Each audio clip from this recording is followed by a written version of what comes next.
Moody Liquid Next Generation ngaji rutin. Yuk kita ke dalam.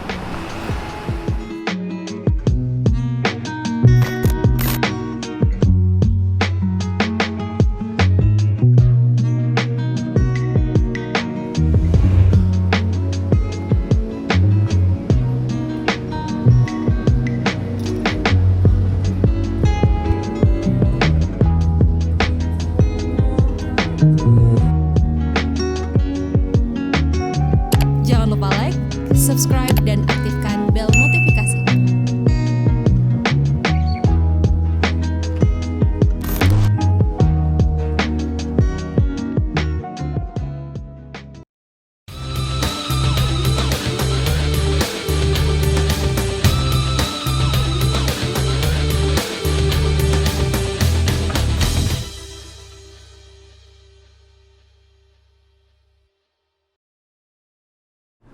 Assalamualaikum warahmatullahi wabarakatuh. Selamat malam, salam sejahtera untuk kita semuanya. Hamdan wa syukranillah, salatu wassalamu ala rasulillah Sayyidina Maulana Muhammad ibni Abdillah wa la hawla wa la quwata illa billah, amma ba'd. Kita mulai pertemuan malam hari ini dengan bersama-sama membaca Ummul Kitab Suratul Fatihah. Mudah-mudahan dalam keadaan seperti pandemi ini Allah senantiasa menjaga dan melindungi kita semuanya. Al-Hadiniyah Al-Fatihah. A'udzubillahi minasyaitonir rajim. Bismillahirrahmanirrahim. Alhamdulillah rabbil alamin arrahmanir rahim. Iyyaka na'budu wa iyyaka nasta'in ihdinas siratal mustaqim. Shiratal ladzina. Alhamdulillah dan terima kasih atas waktunya kalian semuanya bisa meluangkan sedikit waktu di tengah-tengah aktivitas kalian. Mudah-mudahan yang sedikit ini bisa mendatangkan rahmat dari Allah Subhanahu wa Ta'ala. Berulang kali saya sampaikan, manusia itu masuk surga tidak hanya karena amalnya, tapi semata-mata karena cintanya Tuhan kepada kita. Maka yang perlu saya sampaikan satu hal, kalian ingat-ingat betul kalimat ini. Seorang dihisab oleh malaikat. Allah memerintahkan kepada malaikat untuk menghisab orang ini. Uhsubhu, wahai malaikat, kamu hisab dia. Begitu orang ini dihisab, dilihat dari ujung kepala sampai ujung kaki. Ternyata menurut malaikat ini tidak ada satu kebaikan pun yang ada dalam orang ini. Dilihat lagi dari atas sampai ke bawah, nggak ada satu kebaikan pun. Sampai kemudian dia mengatakan kepada Tuhan, wahai Tuhan, orang ini nggak ada baiknya sama sekali. Kok begitu? Iya, malam mabuk, pulang cari pedotan, siang tidur, bangun malam, berangkat lagi, maksiat lagi. Sehingga kemudian apa? Menurut malaikat ini orang gak ada baik-baiknya sama sekali. Ini neraka saja wahai Tuhan. Kemudian Allah dengan kasih sayangnya, dengan rahmatnya, dengan sifat rahman dan rahimnya mengatakan kepada malaikat, wahai malaikat, tolong kamu buka mulutnya orang ini. Kalian tahu apa yang terjadi? Begitu mulutnya dibuka, ternyata di dalam mulut orang ini ada kalimat La ilaha illallah Muhammadur Rasulullah. Di dalam mulut orang ini ada kalimat thayyibah. Tidak ada Tuhan kecuali Allah dan Muhammad adalah utusan Allah. Maka kemudian apa? Allah mengatakan kepada malaikat, wahai malaikat, enggak mungkin aku menyiksa hambaku selama di dalam hatinya ada namaku. Maka semaksiat apapun kalian, jangan pernah kemudian kehilangan Tuhan di dalam hatimu. Manusia itu berharga bukan karena fisiknya yang sempurna. Toh, body itu tidak akan kekal dan selamanya. Kamu cantik, paling sampai umur 40 tahun. Makanya kalau para cowok pengen mendapatkan istri yang awet, jangan pernah menikah dengan yang cantik. Karena cantik itu tidak awet. Umur 40 tahun, jelek. Kalau kamu pengen punya istri yang awet, gampang, nikahlah dengan yang jelek. Karena orang jelek itu awet. Dari lahir sampai mati tetap jelek. Orang percaya jajalan. Kesempurnaan manusia bukan karena bodinya, bukan karena fisiknya. Hari ini kamu mengandalkan fisikmu untuk mendatangkan tamu barangkali, supaya orang tertarik handle kamu ketika di room nyanyi, milih lagu. Tapi fisik itu tidak akan selamanya. Maka saya sering mengatakan apa? Pada akhirnya yang berilmu akan mengalahkan mereka yang bergincu. Coba sekali lagi saya sampaikan. Kalau hari ini kamu hanya mengandalkan bodimu dan wajahmu, ingat, ayu mergo bayu wudu, ayu mergo banyu wudu luwih sahdu tinimbang ayu mergo gincu. Makanya apa? Kalau hari ini kamu hanya mengandalkan bentuk fisik kamu yang wow, orang akan mengatakan wow hanya sampai umur sekian. Kayak saya kemarin ada infotainment ke pondok Gus Miftah. Kok kelihatannya di masa pandemi ini Gus Miftah kok tambah sehat? Ya, tapi saya bilang nggak akan lama, nggak akan lama. Makanya Mas Rona kalau punya fisik yang agak kurang dikit nggak masalah lah, nggak masalah. Dari awal dulu kenal sampai sekarang subhanallah Mas Rona tetap botak, jadi nggak punya rambut, ya sudah disyukuri saja. Kalau saya lebih kaya rambut daripada Mas Rona, ini nggak akan lama. Maka kemudian dikatakan apa? Innallaha la yanzuru ila jasamikum. Tuhan itu tidak pernah melihat bentuk tubuh kamu, nggak akan dilihat. Kalau kemudian kita itu berolahraga tujuannya bukan untuk bentuk tubuh, tapi untuk apa? Untuk sehat. Dan saya hikmahnya luar biasa. Kalau kawan-kawan liquid pengen tahu, dulu saya 105 kilo itu, ketika dulu ngaji di sini itu 8-10 tahun yang lalu, berat badan saya itu 105 kilo. Kemudian 2017 menjadi 70 kilo.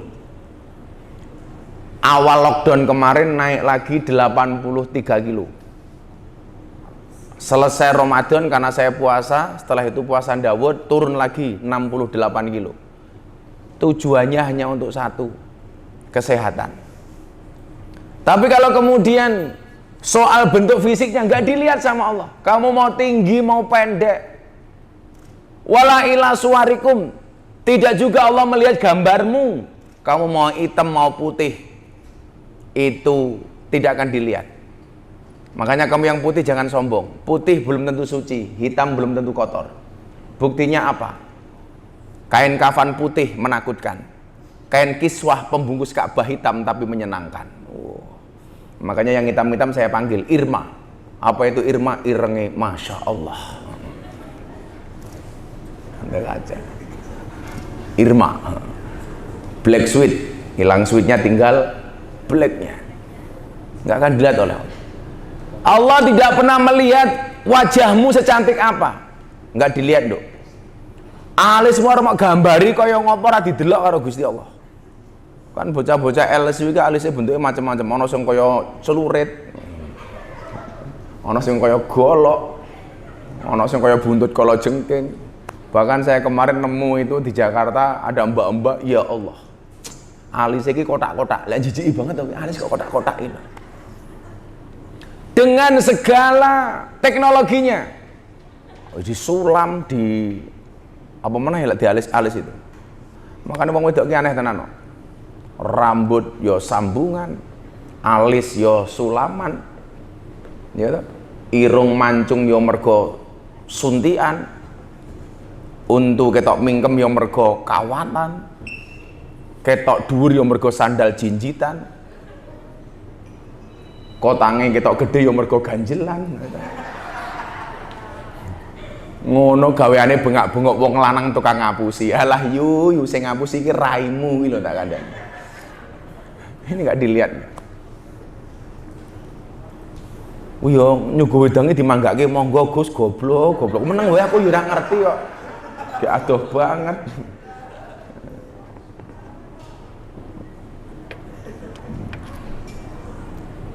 Oke.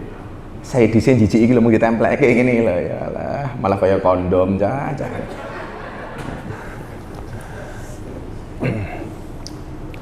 Nggak akan dilihat nggak, mau botak mau gondrong mau separuh rambutnya. Mau kamu buat seperti apapun, ini hanya perhiasan dunia. Maka ingat, perempuan itu adalah perhiasan dunia. Jadi perempuan itu perhiasan. Makanya kalau mas-mas pengen banyak perhiasan, berarti banyak menyimpan matamu perempuan. Kayak perempuan itu adalah perhiasan, zinatun. Tapi ingat, perhiasan yang paling indah itu adalah istri solehah. Aku yakin sak ndablek-ndablekmu, sak nakal-nakalmu mesti pengen bojo sing solehah, betul? Karena ingat, perempuan itu suci seperti sajadah. Kenapa? Karena di atasnya lah laki-laki bisa beribadah. Ini ya karo bojone wong. Bojone wong kok ibadah ya matamu. Kaya bocah liquid orang duwe bojo, cek bujangan. Ane malam Jumat tulisi malam sunah Rasul. Ya matamu karo sapa? Sunah Rasul kok karo sabun. Model ngendi?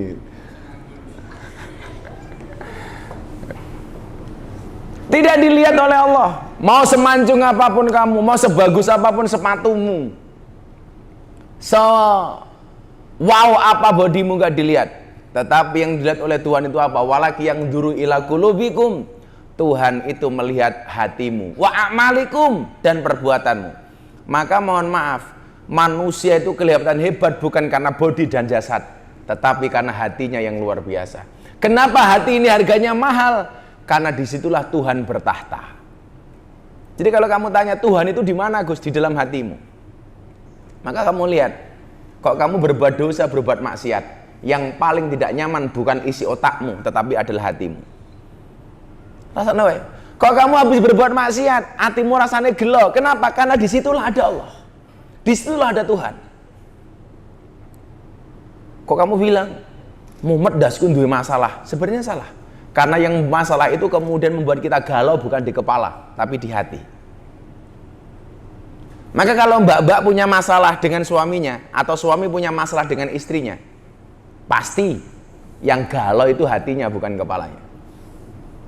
Makanya banyak orang yang kemudian, orang yang masuk ke sini itu bukan orang yang galau sebenarnya, tapi orang yang mumet. Karena galau itu isinya dalam hati, karena dia melanggar perintah Tuhan, maka hatinya galau. Lah orang yang datang ke klub malam itu rata-rata orang yang pusing kepalanya. Kenapa? Karena punya masalah. Maka kenapa dinamakan dunia hiburan? Karena orang stres masuk ke sini cari hiburan. Maka hampir saya bisa pastikan tamumu yang datang ke room maupun ke kafe itu rata-rata orang susah. Orang susah yang nyari seneng di dunia hiburan. Makanya Liquid namanya puskesmas, pusat kesenangan mas-mas. Mbak-mbak karaoke itu kan kelasnya apa namanya? Pekerjaannya cuma satu, mewarnai kehidupan rumah tangga orang lain. Maka disebut karaoke keluarga berantakan. Yang kebablasan ya akhirnya karaoke, kata orang dibuka oke. Itu yang kebablasan.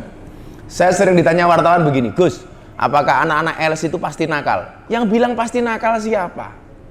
Ya kamu nggak tahu kok komentar. Saya itu paling risih ya kalau orang itu kok penilainya ini baik, ini jelek, ini nakal, ini apik. Nggak bisa lah. Kayak kemarin saya tersinggung, ada orang bikin status WA, fotonya Julia Perez almarhumah yang seksi itu dipasang. Saya marah saya. Kenapa? Orang yang sudah mati masih kamu ungkap aibnya. Padahal bisa jadi aibnya Julia Perez ini sudah diampuni oleh Allah karena sedekahnya. Aibnya Julia Perez ini bisa jadi sudah diampuni oleh Allah karena ibadah-ibadahnya di akhir hidupnya. Dia yang sudah mati diampuni oleh Allah, kamu masih berbuat dosa dengan fotonya. Lah goblok banget tau. Maka saya nggak suka orang-orang seperti itu. Lu goblok meneh umpamane, seksi wong wis mati dingge fantasi. Ya loh goblok gitu loh. Kayak orang nalar otak kayak gitu loh. Maka ketika ada orang bilang begini sama saya, ini kita Mirzani ini ramutu. Kenapa? Bikin video YouTube ora kotangan. Loh, Yo goblokmu, ngerti rako tangan kok mau delok. Kowe iso ngomong berarti kowe ndelok, goblok. Lah kowe ora pengen komentar ya ora usah mau delok. Makanya saya jarang komentar. Ketika saya ditanya, Nikita Mirzani gimana Gus? Bagus. Bagusnya di mana? Ketika dia diwawancara ditanya, Mbak Nikita Mirzani anakmu di mana? Anak saya di pondok pesantren. Ketika ditanya, kenapa di pondok pesantren? Ya senakal-nakalnya saya, sebanyak-banyak maksiatnya saya masih punya cita-cita anak saya menjadi orang yang baik. Keren tak? Makanya kalau kemudian ada Mbak Elsie, anaknya dimasukkan pesantren, bagusnya luar biasa. Saya beberapa kali ada orang datang ke pesantren, Gus anak saya tolong dititipkan di pondok. Itu kan keren, karena saya yakin kok yang di Liquid ini tidak akan pernah punya cita-cita jadi LC selama-lamanya. Ayo, ada yang punya cita-cita jadi LC selama-lamanya? Kalau toh ada LC yang mau jadi LC selama-lamanya, saya yakin tamune emoh. Aku wis tua kok. Teneh tamumu mati dhisik. Keracunan susu kadaluarsa.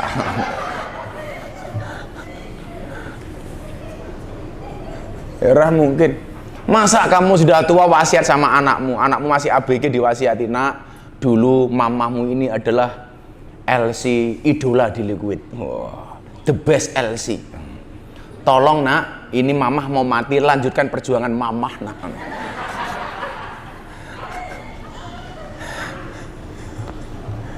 Iya mah, karena saya bagian dari Liquid Next Generation. Matamu. Orang mungkin orang mungkin. Naudzubillah min dzalik lah. Enggak mungkin, saya yakin enggak mungkin. Saya yakinnya itu enggak akan mungkin. Maka kemudian apa? Hati inilah yang kemudian kita kelola. Satu bahasa saya yang cukup viral itu apa? Ketika saya mengatakan cukup bodimu yang bermaksiat, tapi hatimu jangan ikut-ikutan bermaksiat. Walaupun ini kemudian banyak orang yang enggak senang sama saya, jadi bahasanya ngawur. Gus Miftah mengatakan maksiat rapopo yang penting duwe Gusti Allah. Itu kualik, jangan diwalik-walik bahasanya. Bahasa saya kalian ingat, cukup bodimu yang bermaksiat, hatimu jangan bermaksiat. Artinya apa? Cukup mulutmu yang minum alkohol, tapi kemudian apa? Mulutmu tidak lupa untuk menyebut asma Allah. Ya. Cukup bodimu nyanyi di room, kadang-kadang dipegang sama tamu, tetapi apa? Hatimu tidak pernah kehilangan Allah. Artinya apa? Kamu masih ingat Allah dengan sholat. Ada pengumuman dari Koho pengajian, kamu masih mau berangkat. Artinya apa? Bodimu bermaksiat, tapi kamu tidak pernah kehilangan hatimu dari nama Tuhan di dalam hatimu. Itu kan keren. Ngono lho. Lah wong bendino maksiat diajak ngaji pisan jawabannya, ayo sesuk ngaji, jawabannya apa? Wis tahu. Dancuk iki. Malah wis tahu iki lho. Hati-hati ya. Kalau kalian diajak berbuat baik, diajak ngaji, jawabannya wis tahu, hati-hati. Sesuk roommu sepi, nggak ada tamu sama sekali, kamu doa sama Allah, ya Allah, saya minta tamu malam hari datang ke Liquid. Malaikatnya bengok, wis tahu. Merongos kowe. Wis saiki rondo, wah ta, njaluk bojo meneh, ya Allah kula njaluk bojo meneh, wis tahu. Saya itu apa ya? Ada dua kelompok orang, namanya alimun mutahatikun sama jahilun mutanasikun. Jadi alimun mutahatikun itu orang alim yang tidak mau mengamalkan ilmunya. Gampangnya gitu. Kalau jahilun mutanasikun itu wong goblok tapi nggak sadar dengan kegoblokannya. Makanya dalam hal seperti ini ada 5 golongan. Kebetulan hari ini hari santri ya. Hari santri. Anak-anak santri saya wejang. Ngaji sampai mati, mondok sampai rabi. Jadi kalau belum rabi jangan keluar dari pondok. Maka kalau mas-masnya ini pengen nikah sama santri boleh, tapi kamu ingat, meluluhkan santri putri itu tidak dengan I love you, tapi dengan kobil itu. Wow. Kamu jangan bilang I love you, pret. Nah, ndobos. Boyo dilawan. Codot lah. Kamu codot ya. Kalian tahu nggak? Anak-anak YouTube saya ini separuhnya orang Nasrani. Iki Nasrani. Tapi ikut saya nyaman-nyaman saja. Karena teman saya itu kan mau Nasrani, mau apa, Darmo Gandul, Ganduli Mbak Darmo, semuanya ada. Itu Veda ya Nasrani. Itu yang baju biru itu malah Habib. Habib itu. Orang Arab keturunan Kanjeng Nabi. Kalau Pak Rona juga Arab maklum.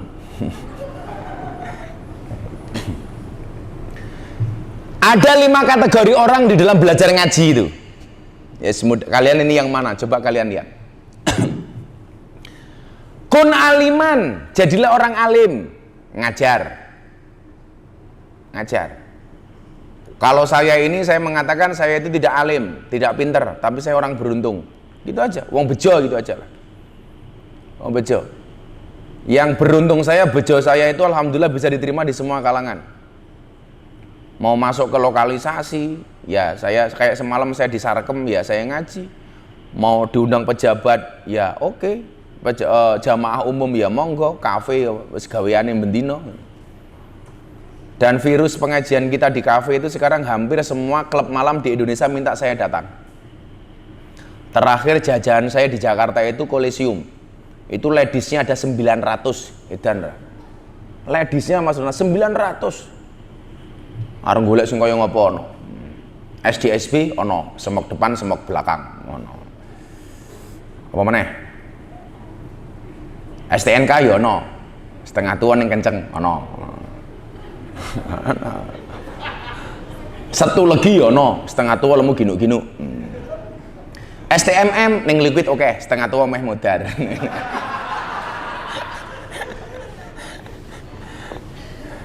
Saya itu masuk pertama kali kan gone gede itu Kolesium itu. Ini Mas Arman itu saya tanya, "Bro,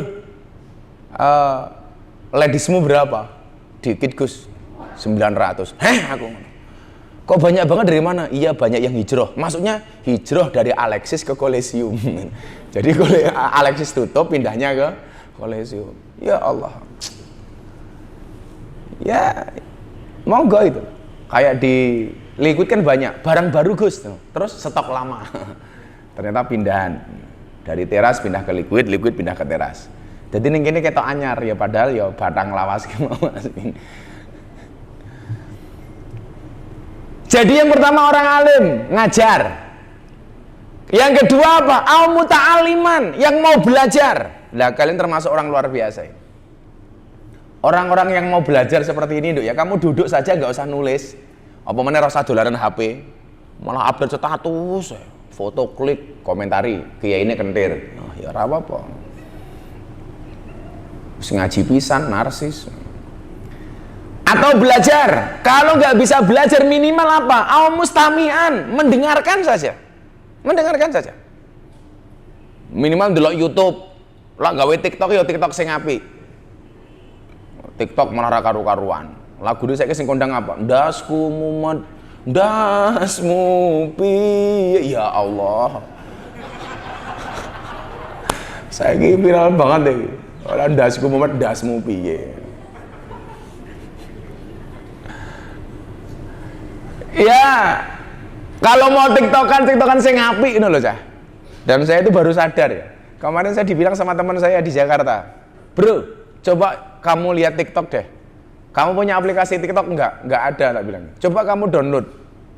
Begitu saya download, ternyata potongan ngaji saya yang dibuat TikTok itu enggak cuma ratusan ribu, jutaan. Bahkan ada satu tagar itu namanya Gus Miftah Tok itu di TikTok itu. Jumlahnya berapa?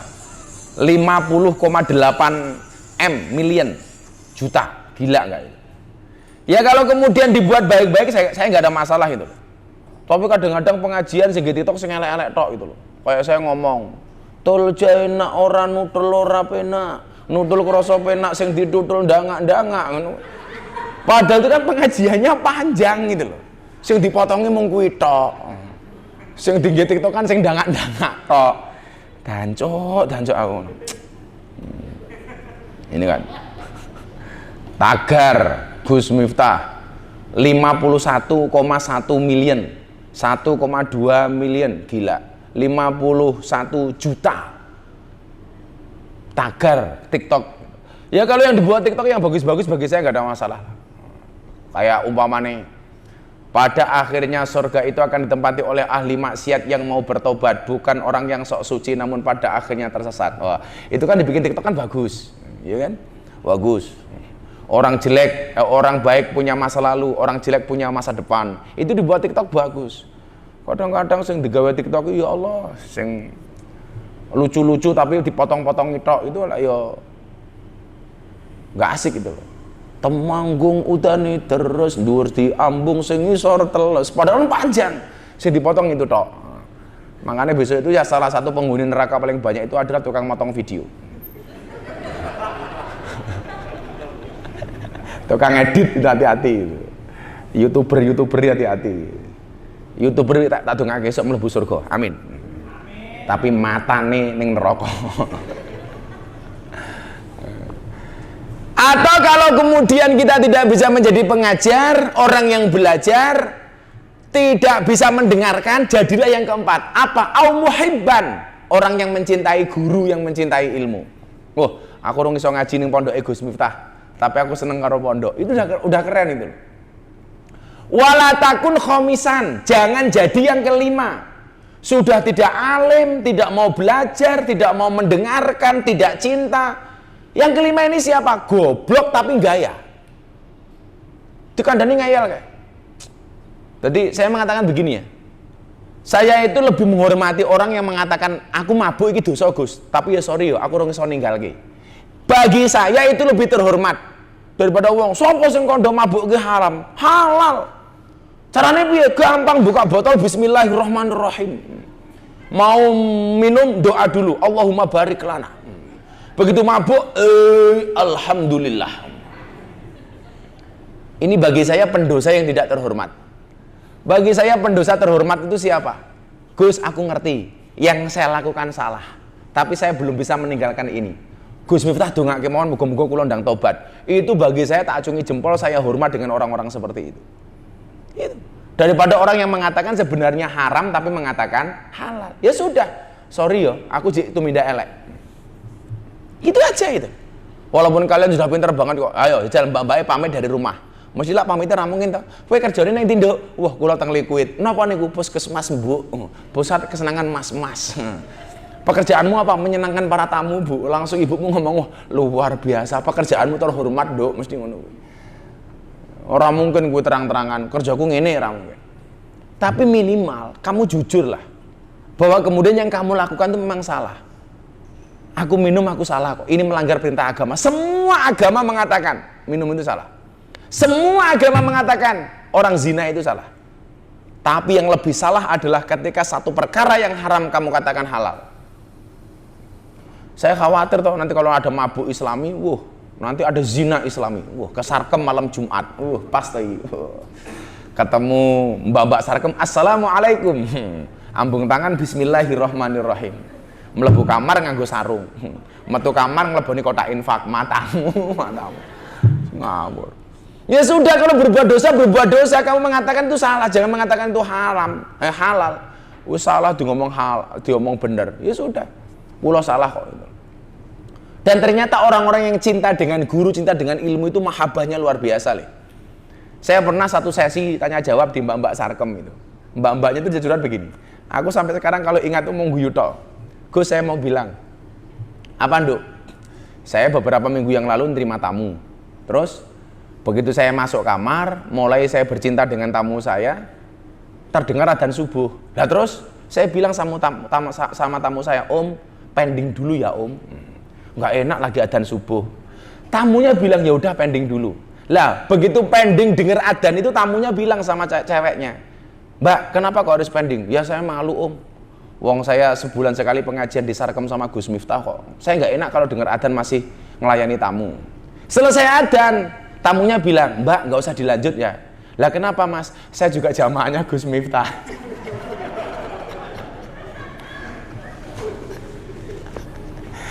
Aku curiga jangan-jangan manajer Liquid.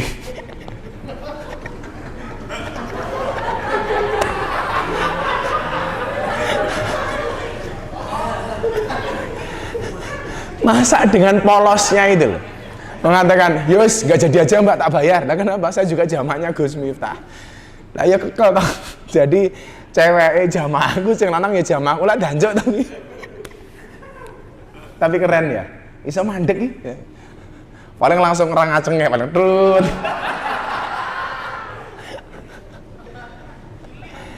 Langsung cilik, matamu kok cilik itu apa?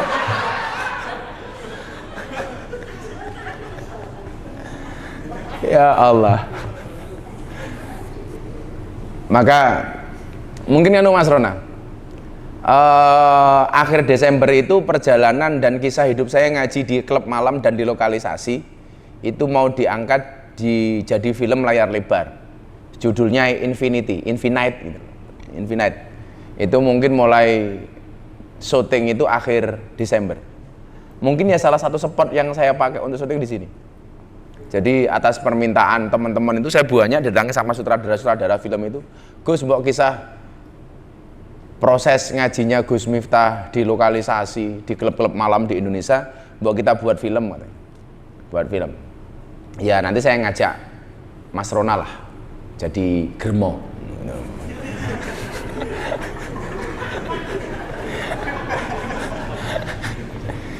Ya minimal Angelo lah, antar jemput londe.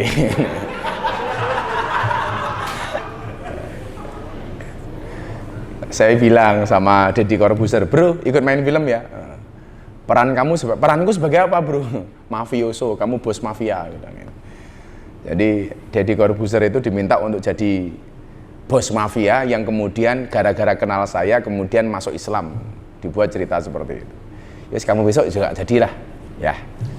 Balola, barisan londe lanang. Jadi kalau kemudian kita tidak bisa ngajar, tidak bisa belajar, tidak mau mendengarkan, ya minimal kamu cinta. Cinta dengan agamamu, cinta dengan kiai-kiaimu, cinta dengan kebaikan-kebaikan. Karena pada akhirnya seseorang itu akan dimasukkan ke dalam surganya Allah bukan karena banyaknya amal yang dia lakukan. Tetapi apa? Tetapi karena ridho dan rahmat dari Allah Subhanahu wa taala. Mila kowe niki ndonga, ya Allah, kula ngaji kali Gus Miftah namung sebulan sepindah, sebulan sekali. Tapi minimal ya Allah, sekali ini bisa mendatangkan ridhomu, bisa mendatangkan rahmatmu. Kenapa, Nduk? An-nasu yamutuna ala ma'asu. Manusia itu akan dimatikan oleh Allah sebagaimana kebiasaan dia hidup. Jadi kalau kemudian kita tidak bisa meninggalkan maksiat, jangan pernah tinggalkan ngajimu. Jadikan ngaji yang insya Allah saya sempatkan sebulan sekali ini sebagai sebuah kebiasaan. Dan kamu minta sama Allah, ya Allah, mau kula kudu mati, mbok kula mati ini pas pengajian tau Gusti itu. Kan keren. Gitu saja. Matinya pas pengajian. Jangan kamu pas momennya jadi bartender, wuk kau depan botol dasi, pluk mati. Mana enak banget tau. Langsung diumumkan yang medsos setelah meninggal dunia karena keblekan botol. Bartender liquid umpamanya, kan nggak enak banget itu. Jadi maka kawan-kawan semuanya, kita minta sama Allah, mudah-mudahan yang sedikit ini mendatangkan ridho dari Allah Subhanahu wa taala. Amin Allahumma amin. Apakah seorang suami, ini saya ngomong yang sebenarnya ya, harus mendapatkan izin dari seorang istri ketika akan menikah lagi? Pada dasarnya suami itu menikah lagi boleh walaupun tanpa restu dan tanpa izin istri.